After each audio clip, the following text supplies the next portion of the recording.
Naranasan mo na rin ba yung ganito? Yung meron ka pong gustong buksan na garapon pero napakahigpit yung takip ng garapon. At ang sabi po nila ay magpakulo daw po ng tubig. At kapag kumulo na ito, ibabad po doon yung takip ng garapon. Kaya ginawa ko naman po. Sa napapanood ko, pag binabad po nila sa mainit na tubig, tapos in one click, click, bukas na agad. Pero ako, napakatagal bago ko po ito nabuksan. At ayaw talagang napakahigpit talaga yung pagkakatakip ng garapon po na ito. Kaya ang ginawa ko ay nagpakulo po ako ulit ng mainit na tubig at ganito naman pong strategy yung ginawa ko. Pero ayaw pa rin talaga mabuksan. Kahit ano pong gawin ko, ayaw talaga. Talagang nasusubok yung aking pasensya po dito. Pero sa ganito pong sitwasyon, kailangan ay mahaba yung ating pasensya, di ba? Tapos ang ginawa ko naman ay nilagyan ko po ng rubber band yung takip.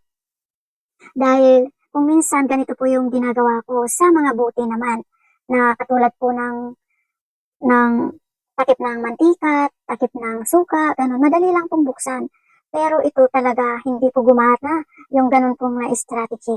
Kahit ano pong gawin ko ay ayaw talaga. Kasi bumili po ako ng ganito dahil naisipan ko po na ihalo doon po sa ginagawa ko pong bibingka. Kasi mas masarap kapag meron po siyang nyug. Pero ito nga, napakahirap talaga. Ayaw mabuksan. Tapos nagmamadali pa naman ako. Yan. Tapos gumamit na rin po ako dyan ng kutsara. Tapos nag-gloves ako. Ayaw pa rin. Tinuktok ko po siya ng aklo. Kasi sabi nila pag tuktokin daw po ng aklo ay nabubuksan din. Yung napapanood ko ganun sila, click in one, sa isang ano lang ay nabuksan na nila. Pero ako, hindi naman mabuksan.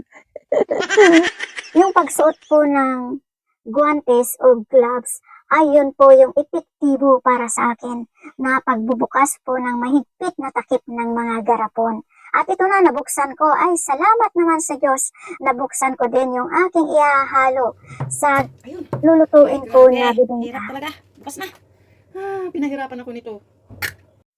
Parang sa buhay din natin na never give up until you succeed. Katulad po nito na hindi ko po siya sinukuan hanggat ito ay nabuksan. Ganon din po sa buhay natin.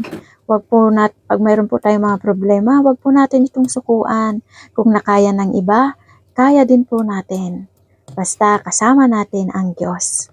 Katulad po nito, kapag give up ko po yung pagbubukas ng garapon, ay hindi maging masarap yung lulutuin ko na bibingka.